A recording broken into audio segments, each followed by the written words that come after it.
So sa kasalukuyan ay nandito tayo ngayon sa barangay ng Monteclaro, San Jose Occidental, Mindoro para i-update kayo sa nangyayaring pagbuo ng lupa sa likod ng batuilin na ito.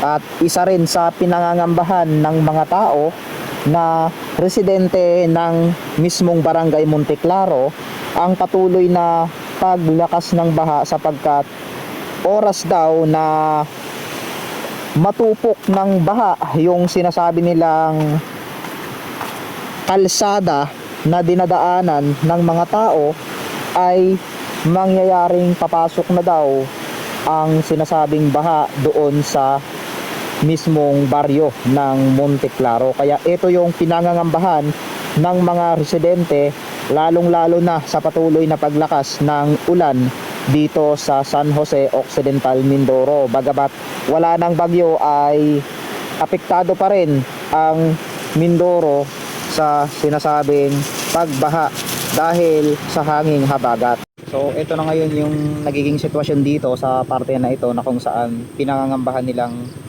gumuho. So ilang mga residente ang lumikas na dahil sa tindi ng pagbaha dito. Grabe. So puntahan natin ngayon yung mismong lugar na kung saan pinangangambahan nilang guguho. Ayan. Okay.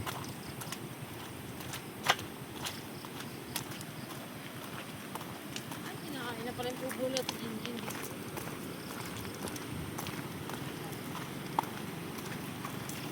So sabi sa source na nakuha natin, ito daw ay halos 1 hektarya.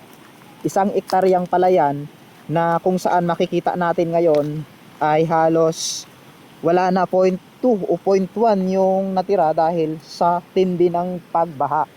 Grabe. So sa palagay nyo, ano kayang magandang solusyon dito sapagkat ito ay ilang beses nang dinulog sa mas mataas, pero ito pa rin yung nagiging problema at wala pa ring solusyon. Kung makikita nyo, grabe, napakatindi ng pagbaha. Parang halimaw na kumakain paunti-unti ng malaking bundok na ito. At kung makikita nyo nga ito, tuloy-tuloy ang pagpragasa at pagtupok dito sa mga lupa. Kung makikita nyo yung mga akasya na yan, dati nakikita nyo lang yan dito sa parte na ito, maganda. Pero ngayon, grabe. Ayan, may mga tao dito tayong nakita na kung saan tatanungin natin kung saan banda yan. Grabe oh, ang laki. Ang laki na ng kinain.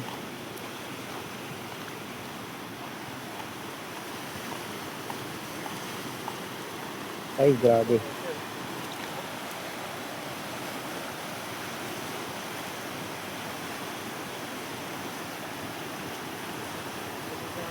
Hanggang saan to dati ah? Hanggang saan to dati yung tubig na to? Ito? May talukan pa daw dito yan dati oh.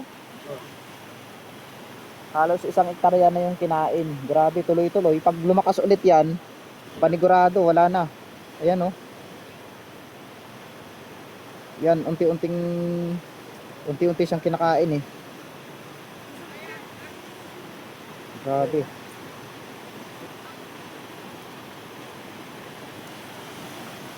Yung mga culvert, ayan, dati dito daw yan. Wala na.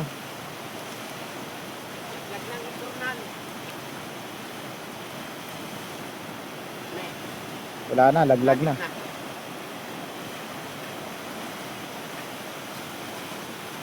So habang patuloy na paglakas ng ulan, ay patuloy din na paglakas ng baha. So ito yung pinangangambahan sapagkat kagabi daw alas 10 ng gabi ay lumakas bigla o tumaas yung tubig. So kung makikita nyo yung dulo na yon, ayan, yung parte na yan halos binubunggaan na ng ilog. Pero dati ang ilog daw ay doon lang sa kabila na yon. Pero ngayon kapansin-pansin talagang halos kinain na yung halos 1 hektarya ng palay. So ngayon naman susubukan nating paliparan ng drone kung kakayanin nga ba, dahil kung makikita natin yung footage na ito, nakakapangilabot. Sobrang laki na ng kinain. So sana lang makapagpalipad tayo ng safe, no? Sa kasalukuyan ay pinapaliparan natin ng drone ang area na ito na kung saan ito daw ang dating 1 hektarya na ngayon makikita natin na halos tinupok na ng malakas na agos ng tubig na nagmumula sa ilog. Ito yung lugar na pinaniniwala ang napaka delikado lalong-lalo na sa panahon ngayon sapagkat maraming nagsasabi na kapag nabutas daw ang kalsada na ito ay patuloy ang pagragasa ng lakas ng tubig at paniguradong may sinasabi silang halos lahat ng tubig daw ay papasok sa mismong barangay ng Monticlaro. Kaya eto ngayon yung inaantabayanan na ng iilan sapagkat napaka-delikado lalo na sa tuloy-tuloy na pagragasa ng ulan.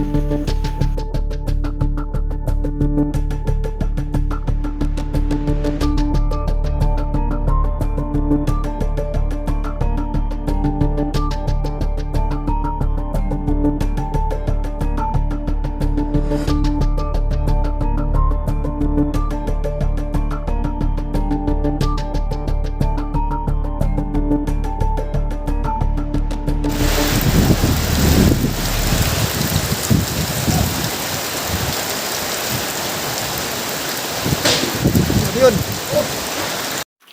So nandito tayo ngayon sa isang bahagi o part ng bayan ng Rizal, Occidental Mindoro upang puntahan ang isang katutubo na nag-iisa lang sa kanyang buhay noong ako'y pumunta. Pero hindi ko lang alam ngayon kung yung mga anak niya ay nandito na. Kasama ka wala ang Team Mindoro yung mangyan. Ayan sila. Uy, tingin kayo. Ayan, so sa mga naghahanap po ng jowa, available sila lahat sila available. So ngayon samahan nyo kami para tignan ang kalagayan ni nanay ngayon. Kamusta na kaya siya? Ano na kaya ang kanyang ginagawa ngayon? Meron kaya silang bigas ngayon sapagkat ang Team Mindoro yung mangyan ay magbibigay ng kaunting tulong para sa kanilang. So ito, yung part na ito, ibig sabihin may daan pa ito. Itong way na ito, yan o. Pwede road pa pala yan. Ito yung dinadaanan natin ngayon, mapuntahan lang yung lugar ni nanay. Napakahirap, lalo kung nakamotor ka. Hindi talaga kaya basta-basta. Ano yung mga puno? Sadyang yan ano? Nakatanim na. Saan puno? Yan, malaki. Itong akasya. Oh, na pinamumugaran daw ng mga elemento. Pagpatuloy yung vlog natin mga kalahi. Nagpapasalamat muna ako sa mga subscriber natin na patuloy na sumusuporta sa atin. Siyempre, gusto kong tanungin kung taga saan kayo. Saan yung banda napapanood yung video ko. Ayan. Oh, maraming daanan. Unahin pa kasi yung pag-video. Dulas ka tuloy. Nakuhaan ka tuloy ng camera. Grabe yung dadaanan natin. Lumalalim siya. Kasi tignan yung daanan mo.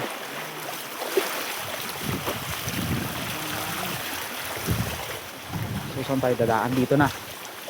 Dito tayo dadaan ngayon guys. Oh, gabi. Ito yata ang ginagawa nila. Oh yan. Yun yung taklang yan. Ito kinakain to. Ito kinakain to. Yung Kinakain tong bunga na to. Yung kanyang bulaklak. Bulaklak. Masarap yan ihalo sa kabuti.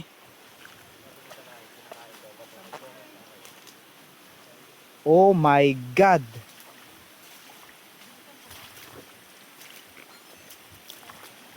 So dito pa rin tayo dadaan. Mga kalahi.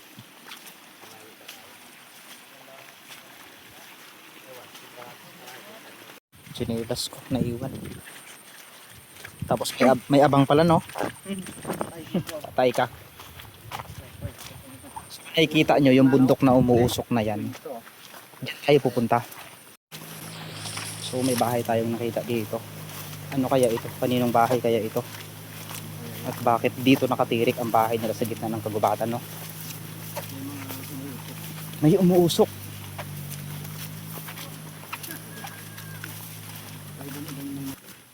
May mga baboy. Ay, Nay, magandang hapon po. Sinong kasama nyo dito, Nay? Ikaw lang? Saan yung asawa nyo? Si nanay lang dito mag-isa. Oh. Papasok kami, nay. Magandang hapon po. Ay, hapon na ba? Hapon na. Ito yung bahay ni nanay, oh. Taga saan po kayo na? Taga dito na po kayo nakatira? Ay, ano pong ano nyo? Katutubo po? Oo. Ano pong tribo? Buhid po. Ano pong ulam nyo dito? Rangka. Ano pa? Rangka. Langka po. Ilang taon na po kayo, nay?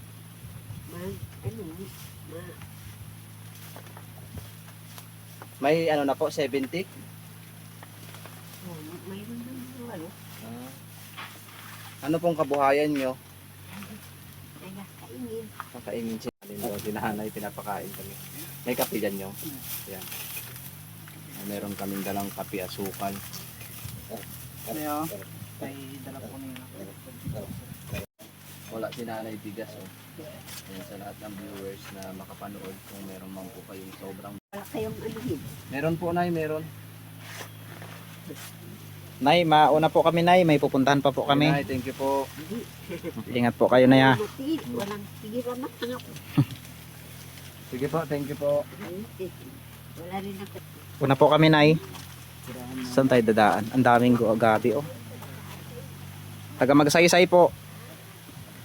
Ang daming gabi.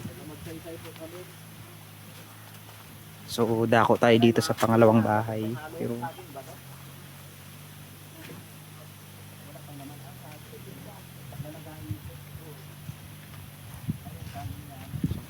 tayo ditong isang bahay. At nakita naman natin kung sino yung nakatira, si nanay. Hindi natin tinanong yung pangalan pagkat babalikan naman natin siya.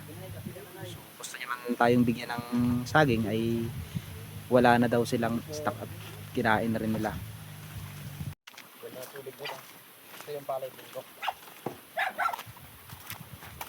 Ingat kayo, may mga ano pala, may mga tanim na okra. Galing. Mayroong kamuting kahoy,